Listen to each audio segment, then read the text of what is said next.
সবাই কেমন আছেন? আশা করি ভালো আছেন। আজকে আমি রান্না করছি তেলকই ঝোল।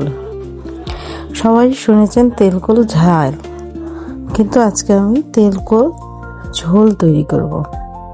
খুবই অসাধারণ এবং দুর্দান্ত টেস্টের হবে। এই জন্য কই মাছ দেশি বা বড় যে সাইজেরই নেবে, নিয়ে ভালো করে কেটে বেছে ধুয়ে হলুদ, মরিচের গুঁড়া ও লবণ মাখিয়ে 10 মিনিটের মতন রেখে দেবেন। সাথে 2-3 ফোঁটা তেলও দিয়ে দেবেন, কারণ কই মাছ ভাজলে তা ছিটকায়। যদি একটুখানি তেল দেন তাহলে তা ছিটকাবে না। ভালো করে লবণ, হলুদ, মরিচের গুঁড়া, তেল মাখিয়ে একটি পাত্রে 10 মিনিটের মতন রেখে দেবেন। তাতে করে লবণগুলো মাছের ভিতরে ভালোভাবে ঢুকবে।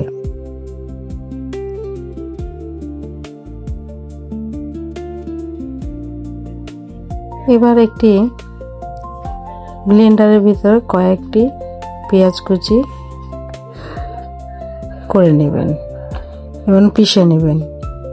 আর অন্যদিকে একটি তাওয়ায় ভালো করে তেল গরম করে মাছগুলো দিয়ে ভালোভাবে এপিট ওপিট করে ভাজতে হবে। খুব সাবধানে ভাজবেন। কই মাছ ভাজলে তেল ছিটকায় এবং গায়ে এসে পড়ে। এর জন্য মাছ থেকে দূরত্ব রেখে মাছগুলো ভালো করে ভেজে নিতে হবে। মচমচে করে এপিট ওপিট ভেজে একটি পাত্রের মধ্যে তুলে রাখতে হবে। দেখেন, এখানে আমি বেশ ভালো করে ভেজেছি। এবার একটি পাত্রে সামান্য একটু তেল গরম করে তাতে একটি তেজপাতা ও 2টি শুকনো মরিচ, 1/2 চামচ জিরা ফোড়ন ও 1/2 চামচ কালো জিরা ফোড়ন দিয়ে ভালো করে ভাজতে হবে। ফোড়নগুলো যখন একটু পোড়া পোড়া হবে, ঠিক তখনই পেঁয়াজ বাটাগুলো তেলের উপরে দিয়ে ভালো করে কষাতে হবে।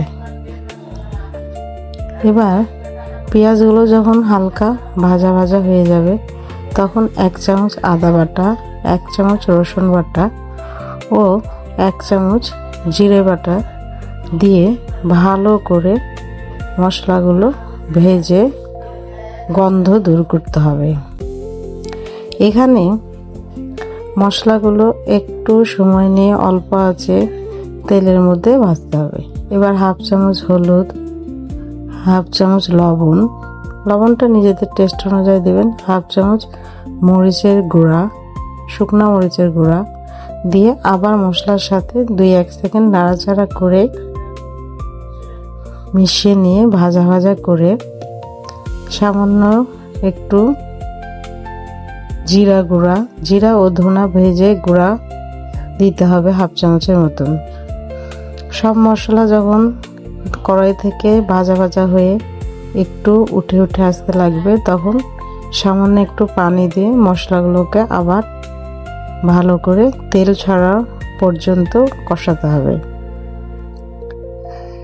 এবার 1/2 চামচ গরম মশলা গুঁড়া ওই মশলার মধ্যে দিয়ে দিতে হবে। যে কোনো গুঁড়া দিলেই হবে।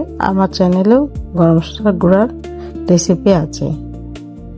এবার ভালো করে মশলাটা যখন পানিগুলো সব শুকিয়ে যাবে, ঝোল যতটুকু পরিমাণে খাবেন ততটুকু পরিমাপের ঝোল দিয়ে একটু 5 মিনিটের মতো ফোটার পরে মাছগুলো দিয়ে দিতে হবে।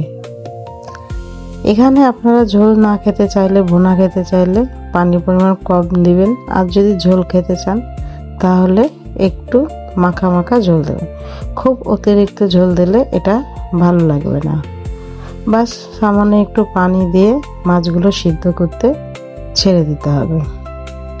মাছগুলো যখন সিদ্ধ হয়ে যাবে, সিদ্ধ করার জন্য ঢাকনা ঢেকে এটা সিদ্ধ করতে হবে। যখন টকবক করে ফুটে যাবে, ঝোল যতটুকু পরিমাণে রাখতে চান ততটুকু পরিমাণে রেখে দেবেন।